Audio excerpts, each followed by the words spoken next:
how to paint a cat's nose in watercolour. That's what this video is all about. So let's get started and get those brushes wet.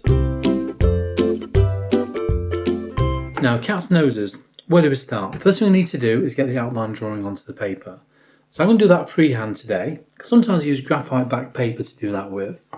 But today I thought, well, let's just do it freehand and see what we can do with that. So I'm using a mechanical pencil here on Saunders Waterford cold pressed paper. It's a 140 pound paper. And when you look around the top of the nose, you can see a bit of a sad smile, really, isn't it? That's what it's like, I know. Or the top part of a human's lips. And that kind of curves over like so. Thinking about the central area, when you look around the centre, it comes down at a slight angle, and then we've got the curve coming around there, and then just basically down the side of the central line.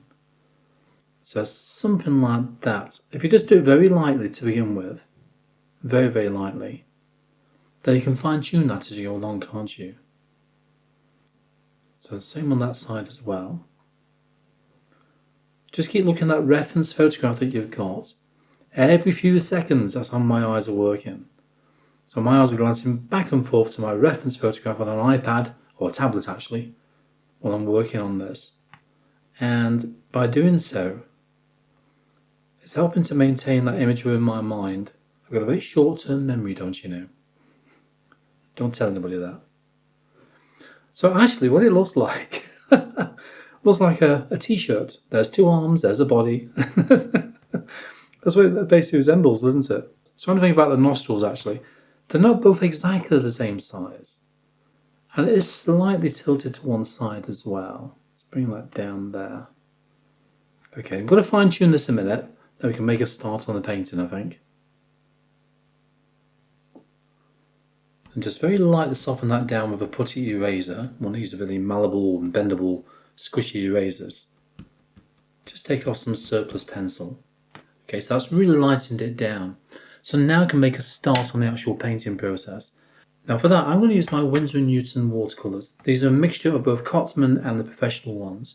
They work really well, and I do like their watercolours. Nice pigments. Now to work out the colours for the nose, I'm going to go for probably a little bit of the cadmium orange, which is this one here. I'll just put a little bit of tube paint in that as well. Now if you're interested in looking at a video on how to actually fill your half pans up with tube paint, I'll pop a little link to the top right hand corner for you, just out of interest. Now you can see that's quite rich, isn't it? So if we thin that one down, just thin it down, that's not too bad, but it's a bit too orange really. What you can do is add a little bit of burnt sienna in there as well. So this one here, look. So a small amount of burnt sienna. Stay. Add that one into the mix. And that's changed that colour a little bit, hasn't it? You can see how kind of just dulling down it is, but it's still quite warm as well. So we could use that one. And you can change it even more if you wanted to. You can have a little bit of, let's say, alizarin crimson. We'll try that one.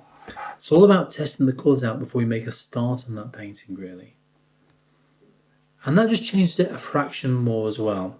I might try the cadmium orange, the burnt sienna, and, as I said, just a touch of alizarin crimson. Let's give that one a go, shall we? And I want this more to a watery consistency to begin with. I don't want it too thick. So Cado, Cado! You don't need a great deal, it's not a big picture, is it? Burnt sienna. And that enriches it that little bit more. Keep washing that brush out in between colours as well. And then alizarin crimson. And that will dull that down just a fraction more as well. Just changes it from that really bright sort of orange colour to something like that. And if you want to change it again, you can actually move it around on the paper as well, can't you? And have additional colours in there if you ever need to. But this is just that first foundation wash. That's all we need it for. So I'm going to get my size 6 brush. This is a nice one. So this is by Rosemary & Co. And it's XP Series 366. It's got a very long tapered tip on this. A small amount of water, and then just very lightly pop a little bit of water on the paper for where the nose is, obviously, nowhere else. Of course not. Preferably clean waterfall. Anyway, it doesn't matter. That's near enough. You can see where it goes. Pick up your colour and basically pop it on the paper. Now the paint will only flow where the paper is wet. It's as simple as that. Okay, that's all it's going to do. Just go where it's wet. Now if you wet it more than once, you'll have a little bit more working time, but because this is just a small painting, very tiny painting, I don't need to do that. Also, if you don't wet it at all, and you have a weaker version of this, then you find it will dry much quicker as well. Now look at the shapes when you're doing this as well. Look at the curves you can see. Again, this can easily be fine-tuned as time goes on, as you start working on those layers, and then working on the darker tones later on. For example, in here, I've just had a little bit too much paint there, so this will be cut in with a dark colour around there. Okay, that's simple. That's all you got to do. And just lift off a little bit of paint with a semi-dry brush. This is nearly clean, this brush now, look. Small amounts of paint, just to create a bit of a highlight there. Okay, and if you wanted to, you can add a second layer. So I can go in again, a little bit more, where I think it needs to be a little bit richer. I'm losing my central line, but I'm not too worried about that. That's easy enough to pop back in again once it's dry. A little more around there. I'm also going to get just a tiny amount of Scarlet Lake. I want to put this in around here and mix that in on the paper. So instead of mixing in the mixing well, you're mixing on the paper instead. Okay, probably a little bit around there as well. And then I'm going to get some burnt umber. I know, I keep changing colours all the time. It's a matter of playing with the colours and see what you can do with them. Always do, as I said earlier on, plenty of testing first of all. It's that way you get a good idea on the colours you'll need for the painting you're going to be working on, for the project that you're going to be working on. A little bit probably around there. Thinking about the curves already, even at this very basic level. Well, we haven't even got much of a proper shape yet, have we? But it's good enough. Something we can actually work to and work from. And then, once this is dry, which I'm going to do in a minute, I'm going to give it a blast with a hairdryer. We can then start adding the details over the top. Yeah. Now that's nice and dry, but what I do need, a little bit of colour above the nose and also around the sides of the nose. That's before starting any detail in there, to be honest with you. So think about your foundation washes first of all. So let's have a quick look what we got. That was a definite so, wasn't it? So I'm going to go for cadmium orange again. Let's get a little bit of water. Where's my mini pipette? There you go. So cadmium orange or cado. There's probably plenty in there. And burnt sienna.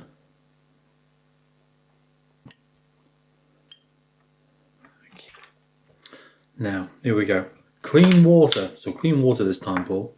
Clean water. And then wet above the nose. Think about a triangle. Just wet a little bit further, then you need to add that paint. So a bit more down there, just catching the tip of that area. Then coming around the mountain when she comes, yeehaw. Anyway, coming around there, and then around the side. I'm losing the plot today, can you tell? I know. Okay, now, let's get that colour and drop it onto the paper. Drop it on. Don't be shy. Pop it in there. But I don't want to go too far across because the water's down to the side here. And I've actually finished the paint here. So it's going to blend out as it dries. So instead of going right to the edge of the water, just come in a little bit on both sides. That's what you need to do. And then just down the side there. Rinse your brush out. Clean water again, away from the area. Then get a bit of a tickle. Tiny, tiny circles here and there. We'll do the same down here. Lift that paint off if it's flooding down too far. My board is on a slight angle like that. I prefer to have my board on an angle. I do. It saves my back a bit, it really does. And then just down the side there. Yeah. A little more in the middle. Every layer you add will get richer and richer. When you look at my mixing well here, this is probably equivalent to maybe one layer there. And this is equivalent to numerous layers. So you can see how that would look if we had numerous layers in the same area. We've got to allow each layer to dry first. Okay, down to the side there. And I think that should probably about do now. Right, okay, that's that little area. Now, again, wet the paper, but further down. We're not painting a whole cat or anything like that. We're just painting around the nose. Give us some general idea how it all goes around the nose. Oh, that rhymes. And then down the side here, clean water. Just down the side, just wetting that through. Grab a small amount of Payne's Grey. Okay. We'll put that one in there. So small amounts of Payne's Grey. Like that. And we get some more burnt sienna. So we want to make ourselves a black colour. Just like a rich black. That's all I want really. Something like that might do it. Payne's Grey, burnt sienna. We'll try that one. We're going to pop this one just inside here initially. I'm not going to fine tune around inside the nostril just yet. This is just to get some colour on the paper really. Okay, rinse your brush out, give it a dry, and then just give this a tickle as it comes down the side here. You'll see the reason for this in a bit, okay?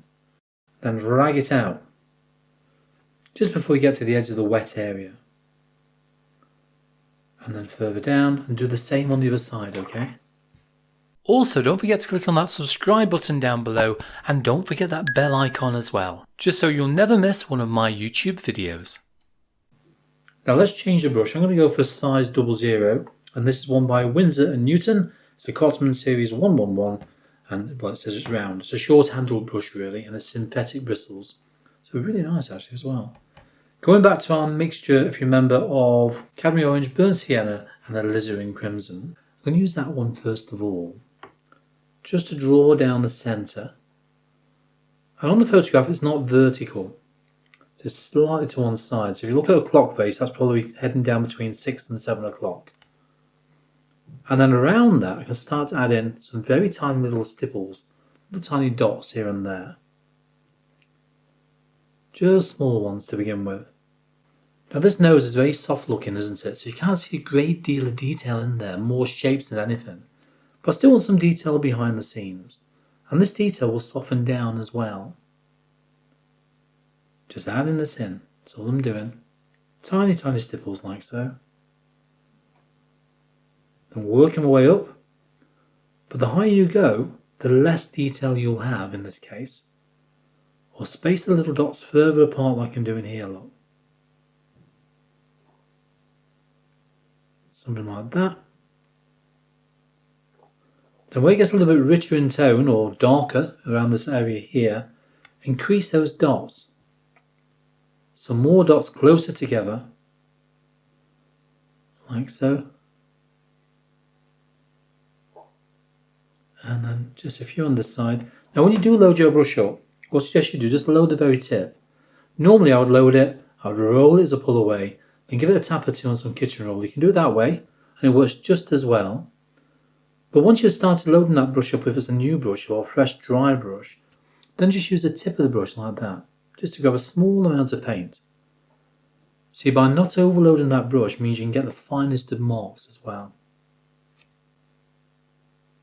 That's the first lot of detail on there. Doesn't take a lot of doing, does it? Now one thing I've noticed on here is that I've gone over the top of the nose there with that wash above it. So get some clean water, take a little bit off on some kitchen roll, not a lot. Then get that light softening like so, look. Just very lightly soften it down. So it sort of blends on the underside of that. Clean water again. Do the same with the other side. Very lightly, clean water, just blend in that underside of the line. Or the lower part of the line if you wish. And that works really well, doesn't it? So that's basically disguised that now. So now we can carry on with the layers. So using the same mixture again, add a second layer over the top. And then a third. And then a fourth. By doing so, you're going to gradually create shape as well. Because what you're looking for really is where it's lighter, where it's darker. And you see where this central line is here, which I still need to darken down with our darker colour. We're starting darker from that central line. It's actually darker on this side here, look, on the right hand side of this half. And the same on this side, so it's darker on the left hand side of that half. But gradually it gets lighter as it comes around that little bit of a curve there. Okay, bring that one up. The same will apply for the corners as well, the edges of the nose. So again, they're richer, so the dots are closer together. It's a second layer of the same colour. Just remember that every time you put a layer of the same colour on, as I said earlier on, it will get richer in tone. So basically it's like having thicker paint on there. Now people do ask me, Paul, why do you just thicken the paint to begin with? Well, you know, the thing is, when you're working with layers, working with a light layer first of all, enables you to have plenty of kind of wiggle room really in case you make mistakes. You don't want to go too dark too quick. Because if you want to fix anything, sometimes when you go too dark it's not that easy, honestly. And it also depends if the paint is staining as well. Okay, so that's down to there. And I know the curve of the nostril goes around there, so not too worried about this little section down there. Okay, now make your colour now to a creamy consistency. So more pigments and less water. Okay, a little bit of, let's go for burnt umber, into that same mix. And this will dullin it down a little bit as well. We'll try that one. Okay, that's just nearly creamy, between milky and creamy consistency, I would say. Back to your size 00 brush. And now to add another layer of detail over the top. It's all about layers of detail here. And the more layers you have, the more shape you'll start to get.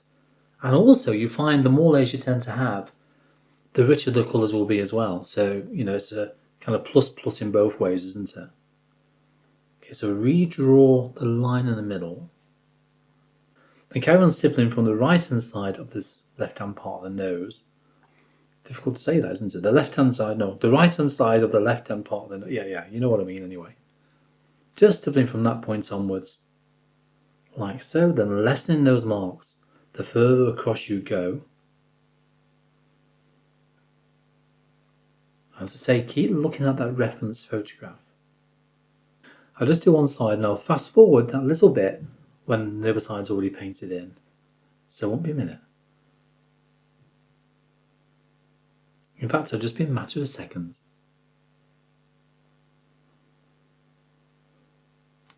Okay, then getting your size 6 brush again, load it with water, take most of that water off like that, okay, and using the side of the brush or near the side of the brush. Normally when I paint, my brush is that sort of angle like that.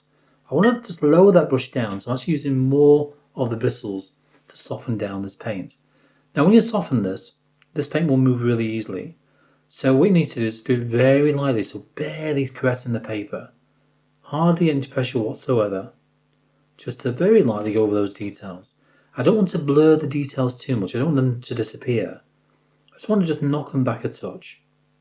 So all I'm trying to do here, look. Rinse that brush out, give it a semi-dry again, and then do the same again. Otherwise, what you might do, you might transfer paint from one place to another, and you don't want to be doing that really. So maintain a fairly clean brush while you're doing this. Soften that area down there. I think that will do. Okay. Now, while that is drying, back to your size 00, then we're going to start working on some of the fur details. I want to look at the direction these lines go, because above the nose here, you've got the hairs going more or less in this sort of direction, haven't you? Something like that, right up the centre. When it gets between the eyes, which you've got an eye there, you've got an eye there, imagine that. You've got an area where it sort of divides, doesn't it? It sort of separates. So around here, just for an example, you can see the way it goes that way, the hairs, and then they sort of swoop up like that off the kind of background colour there.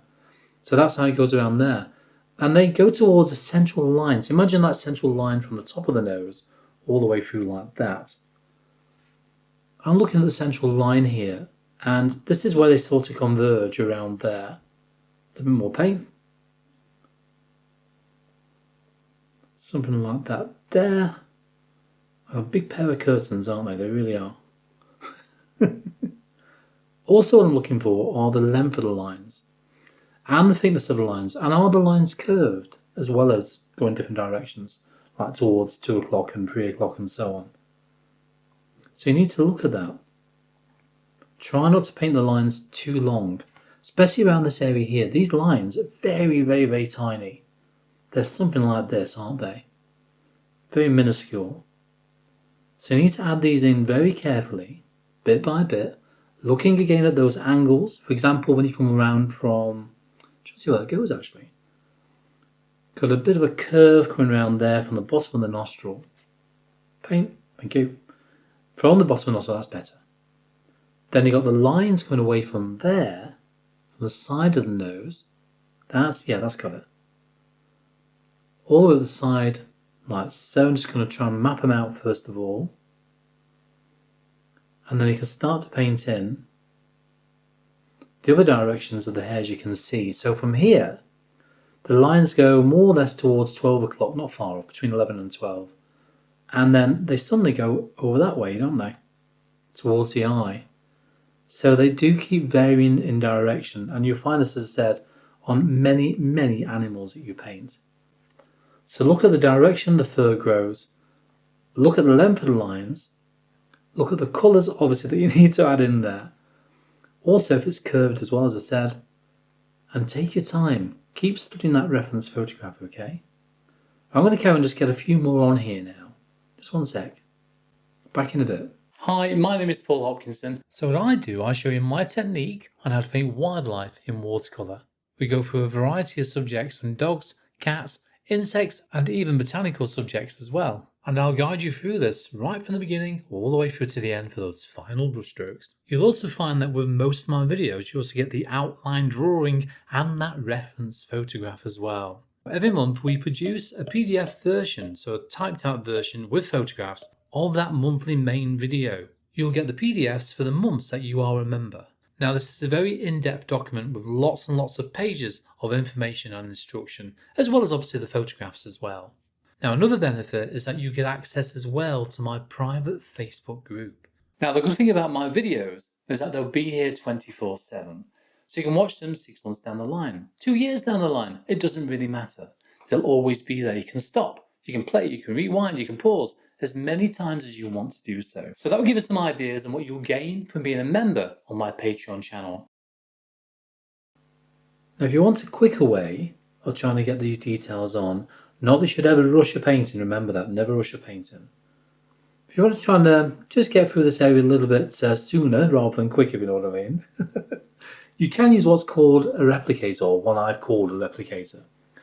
All it is something like that, okay? Yeah, I know it's a mess. But it's just a way you can get numerous layers on in one go using something like this. Now I do have a video as well on how to make one of these. And I'll tell you what I'll do, I'll pop the link into the top right hand corner just up there for you. So you can have a nose at that after this video is finished. Right, okay. Now then, dark colour. We've already got our dark colours, we know, our Payne's Grey and the Burnt Sienna. I'm going to make some more this up, I think. So I want a little bit more Payne's Grey in there. A little bit more Burnt Sienna in there. And I want this now to a creamy consistency. That's a little bit too thick in there. Tiny amounts of water. Maybe something like that should do. We'll try that, shall we? Yeah, let's give that a try. Okay, starting from the centre of the nose. We'll start around there. Very lightly, just skimming that paper. Draw that line down the centre. Remember, it's slightly off centre. It's that sort of angle like that. Okay, that curves around like that, like a bit of a horseshoe, a bit of a smile again. Around there. Then inside the nose, I'm trying to think about the overall shape now. It goes something like that, around there. And then curves up and then back down again. And then around. I'm trying to underdo it. I don't want to go over the area which I think it might be in. Just be cautious when you start adding these darker lines in. And that goes around there, towards the side of the nose. Then start to pull out some hairs from that point onwards. Already, that's starting to look quite shapely, isn't it? It really is. I think I'll thicken that down a little bit more in a minute. Okay, and the same on this side as well.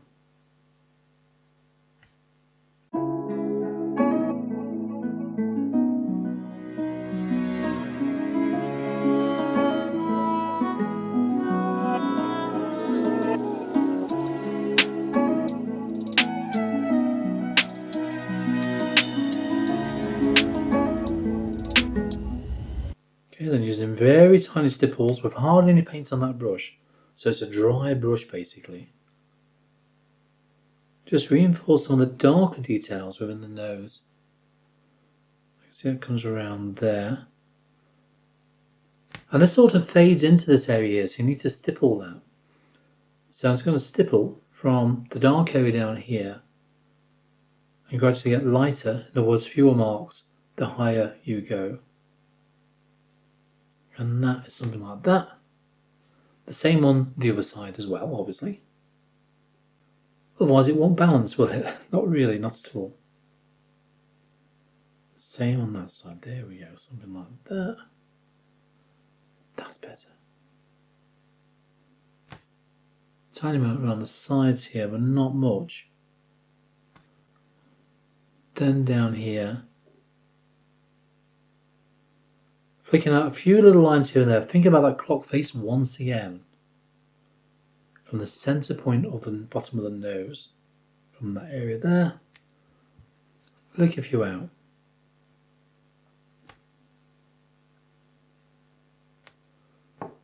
Okay, and then we've got this going down to here. And again, looking at the shapes and the angles that we can see on that photograph.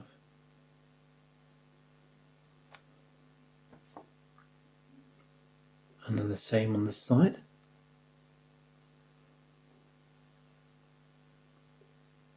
Then down towards the middle. Something like that.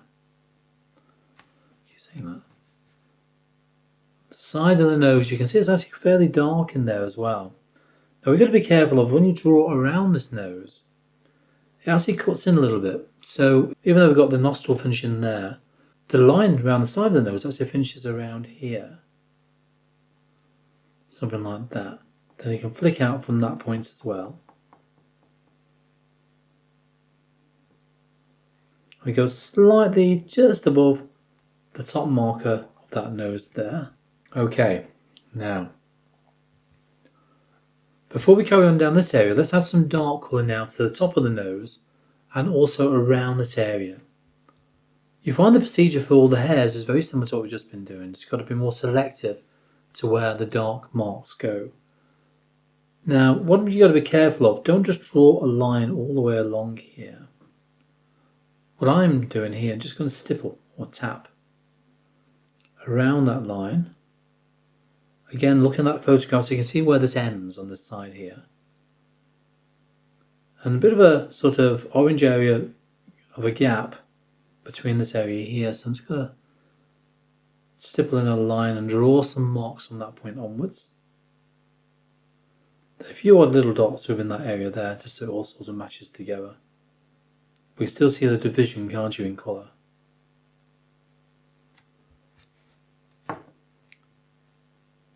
Now, I'm looking at that and I think it's a little bit too rounded, so I need to flatten this out slightly more.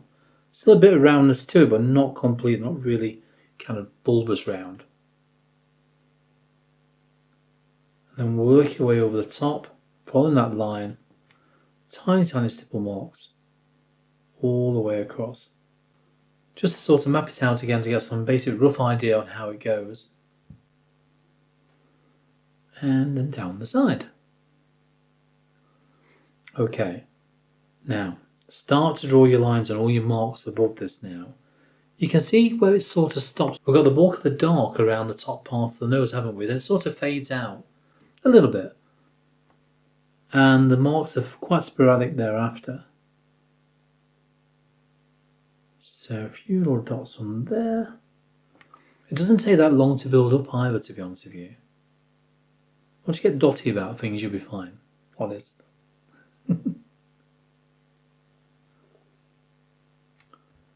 Then take your time and work your way across the top of the nose, doing exactly the same thing, but looking at that photograph, looking at the curve you can see. Then all you've got to do then is work your way up the nose, lessening the marks as well. You can see that on the photograph, can't you, where this is sort of nearly a block, but not kind of defined. Kind of broken up a little bit, isn't it? Just like this edges here. It goes in towards the orange area towards the end there. Then we can increase the amount of dots and start to work my way up the nose.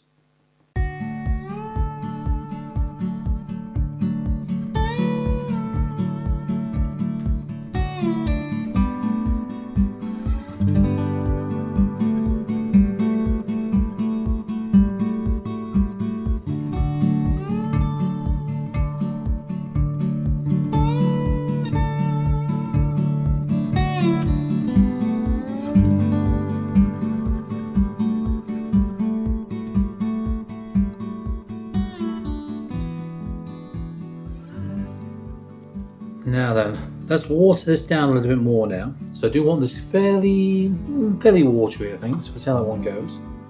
One big blob of water in there. I'm going to use this, roll it, tap it, that's better. I'm going to use this to start adding some lines in from the nostrils out. So more towards probably 7, 8 o'clock direction really. And the idea of this is that I'm going to be using watercolour white. I'm going to show you how to use that. But in order for the white to stand out, we need a background. So this is going to enable that. Obviously, as you know, there's a great Bob Ross used to say, you can't have light without dark. He used to say something like that, didn't he? And that's very, very true. So adding these lines in, like so, look at that photograph, see which ways they go. You can see the sort of go in this direction around there. Probably go straight as you go down towards underneath the nose. Just adding a few more over the top. And then the same on the other side.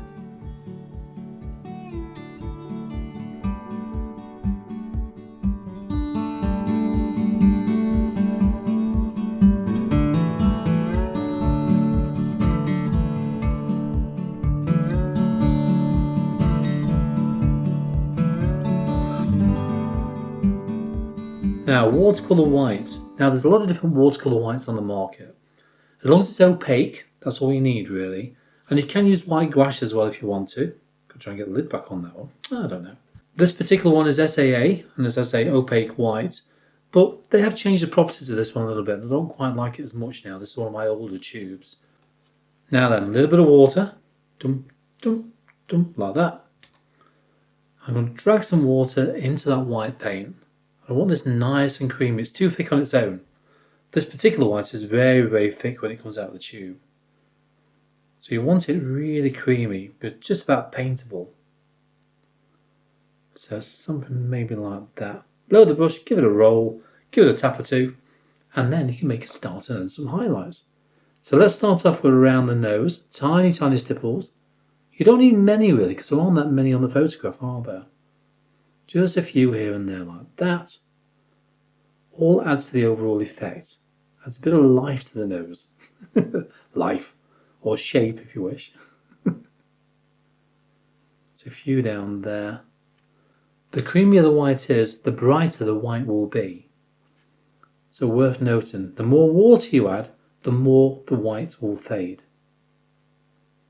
Okay, so something like that should just about do. Yeah. Then towards the top, I'm going to add some very light lines and marks within here as well. Thinking about the direction that the fur goes again. A little bit more.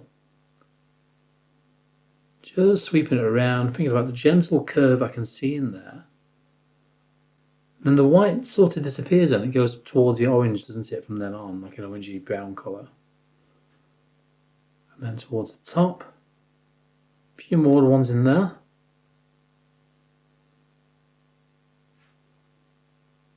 Like so, give it a rub with your finger if it's too much. I do that a lot, you know, and end up with a very dirty looking finger.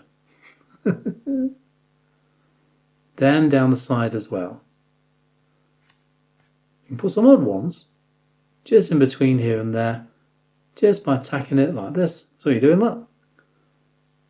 Tiny, tiny marks, looking the way they go again. Just within the nose. Something like that. Just adds a few highlights towards the nose as well, doesn't it? I think I'll flick out, you know, some odd ones. Got too much on that brush again. That's the key, is not to overload that brush when you're working with white paints. Too much, give it a wipe. Redraw or repaint again. What you can do, One that's dry, if it's too white, you can just tone it down with a little bit of our colour. So you can do that over the top in one fell swoop, one very light touch. Otherwise it will start to blur. Now to work around the nose. Oh, too much. If that happens, get some kitchen roll, give it a tap. That's taken that away.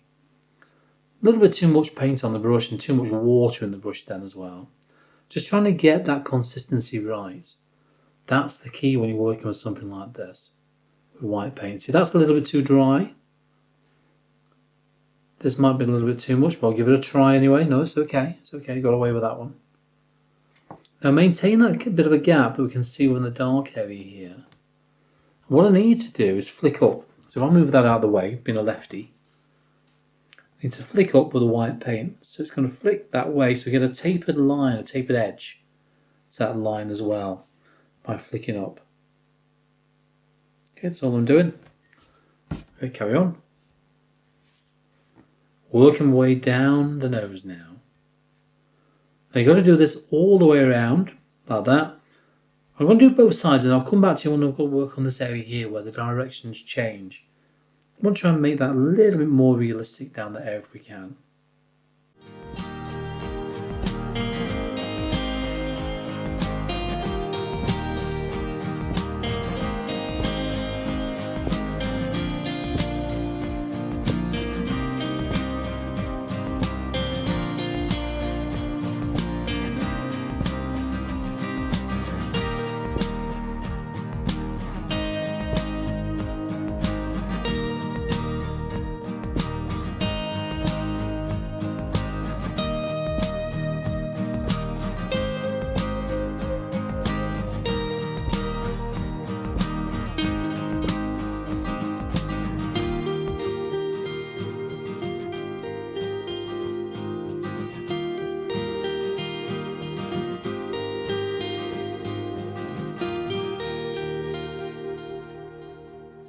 Make sure you keep washing that brush out because it does get a bit clogged up in that metal ferrule sometimes.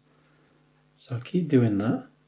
Now then, this area down here, this way it changes direction a little bit, so be careful around here. Look at the way that the white comes down in a bit of a V. So it comes down sort of, gets a bit closer to the underside of the nose around there. I've done that on that side anyway. And then before it sort of comes towards the middle, got tiny, tiny marks like this, just in between, barely discernible. And then these are going to curve more that way. So more of a curve towards 8 o'clock in a bit of an arc around there. And then back down towards 7 and 6 o'clock direction down there. So they do vary direction considerably around this area. And the same on this side. Look at the shape, look at the direction they go. And also take note how bright they are. So if they're really bright, again, thicken that white down. So not too much water at all. Just make it really bright like that, look. It's ever so bright, isn't it? Now, cats are really interesting to paint. So if you fancy having a go at painting a cat, have a look at the link to the top right, okay? I'll see you there.